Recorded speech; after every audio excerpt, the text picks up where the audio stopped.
Hello everyone, welcome to Django Beginners tutorial on AMAP code. In this video, we will have a look on class-based views. So what is class-based views? Class-based views helps us to shorten our code by doing all the logics in background what it accepts or information. But class-based views are designed to perform simple tasks and not for complex logics. In that case, we will use function-based views. But for simple CRUD operations, that is create, read, update, delete operations from the database, class-based views are really helpful. Class-based views are exported from django.views.generic. So to say there are 5 types of class-based views and each view doing its own job. List view, detail view, create view, update view, delete view. These are the 5 major types of class-based views. So list view is used to list all the data from the provided model. So detail view is used to show one particular entry from the model, and create view is used to create an entry into the database from the form. Update view is used to update an entry in the database from the form, and delete view is used to delete an entry from the database. In this video, let's clean up all our function based views and modify them to class based views. So to speak about the structure of class based views, so class based views are also classes that accept information from their children. Okay, so all class based views needs a mandatory information, that is model, which model information, that which model that we are going to use in that view. And for the create and update view, along with the model, it has another mandatory information, that is fields. Since these methods have to work with forms, since create view and update view has to work with forms in order to get data from the user, they provide these form functionalities inbuilt with this view, so there is no need to create form in forms.py file separately when dealing with class based views. So we just need to supply the necessary fields in here to show our form into our front end. So all the information about the template to use and the key names for the value that we are going to pass on to our template are stored under template name attribute and context object name attribute. If no value are passed into these particular attributes, you could also stick with their default value. All the default value are provided in here. I will also post this in my Instagram channel too. You could definitely go and look at it. So if you doesn't provide any value to the attribute child, they will take this default value, they will take this structure. For example, in list view, if you doesn't provide any template name to that view, they will accept the template that's named model name. So if I say I am using post model in this view, they will accept the template with the name of post underscore list.html, and the key name that we are going to pass to our template will be given as object list. So this is the default value provided inbuilt with the class based views. So if we need to stick with the default values, you could definitely do it and rename our template, or else we could also customize as our wish. So now let's change all these views into our class based views. So in here we are listing all our data from the database. So in here we need to use list view.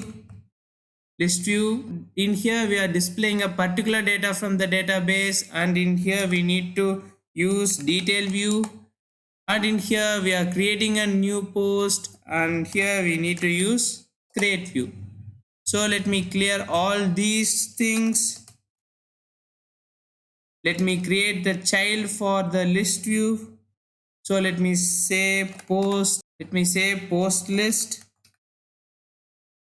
and in here let me pass list view. Okay, So in here, let me provide the information about the which model we are going to use in here. Here we are going to use a post model, sorry, post, and the template information too. I'm going to use this home.html template. So template name is equal to uh, post slash home.html. So the context object name in here is going to be this post right in here. So let me say dash posts. So that's it. This is our class based views for listing all our data from the database. So we need to import this view in our URLs file right in here. So let me remove this hello function view and let me provide this post list view, that is class based view as we created now. This, since this is the class based view, we have to convert this into a function. So to convert this class into a function, we have a special method called asView. This will convert this class based view into a function and it will push those to this URL, so that this URL will render this class as a function. Okay, so that's it. Let's check whether this works perfectly fine. Let me run the Django server. So as you can see in here, our class based views works perfectly fine. What it does is ask for our post model information and the template name and the context object name, which we are going to use those to our template, and it just asks for information. It will handle all the background stuff and it works perfectly good, right? And let's change for these two views also, and in here let me change this to detail view. So let me create a child for the detail view, post detail, and let me pass in the detail view here. Sorry, not def, this is going to be class. So now let me get rid of all these things right in here.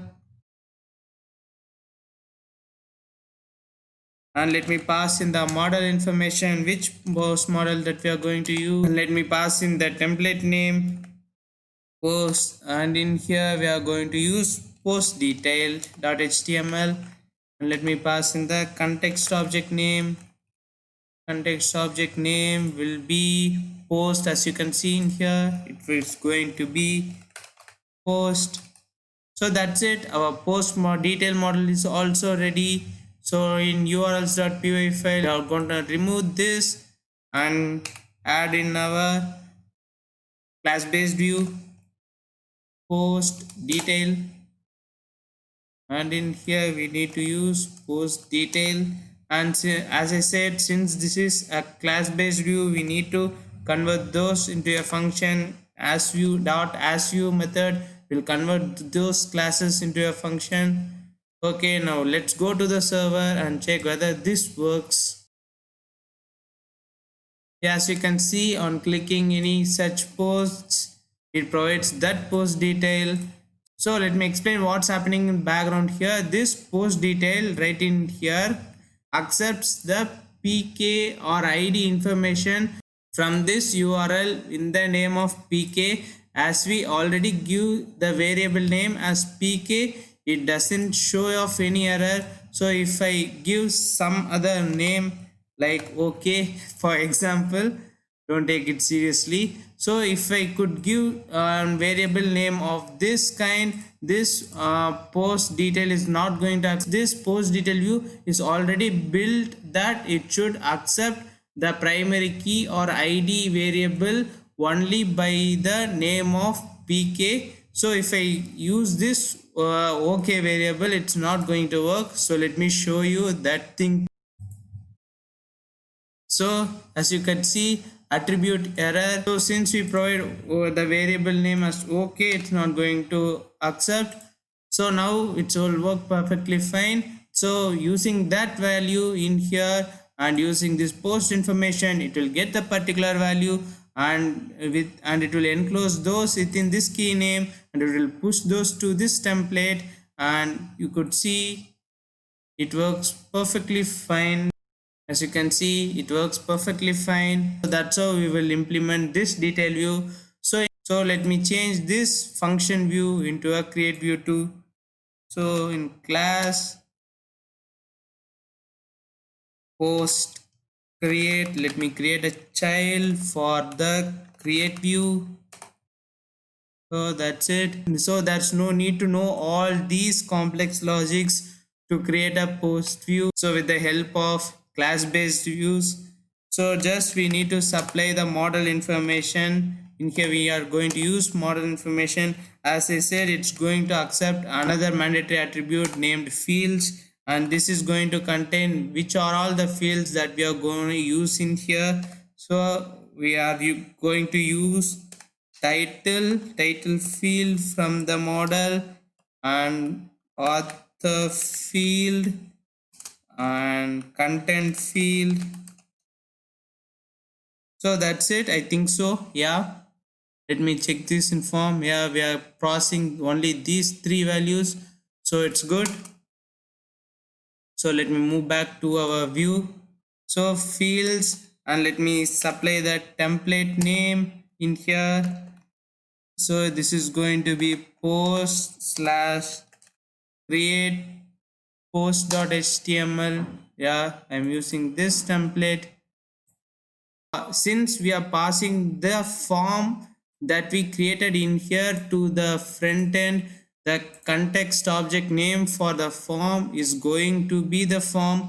That's the name that we used in here. If you need to change your name, you could simply enclose your name within this attribute.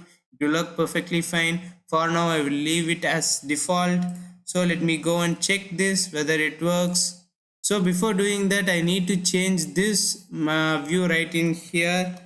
So post create, and in here let me use that class based view post create as view. Now it's going to work perfectly fine. So as you can see in here, our form pops up. Let us input some of the values and check whether it works.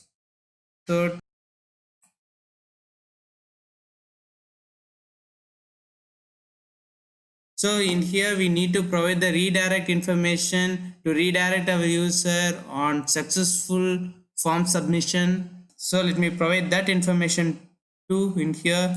That's why it's showing me the error, no redirect URL. Okay, let me fix those. So as you can see in here, it's asking for the get absolute URL method on the model. After our form is been successfully submitted to our database, it will go to our model and it will check for another method named get absolute URL.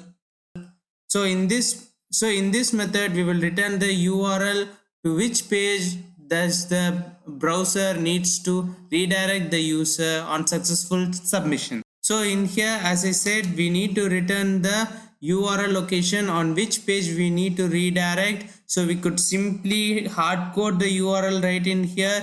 Instead of doing that, from the django.urls reverse method right in here, with the help of this reverse method, we could pass in the URL name on which we need to redirect.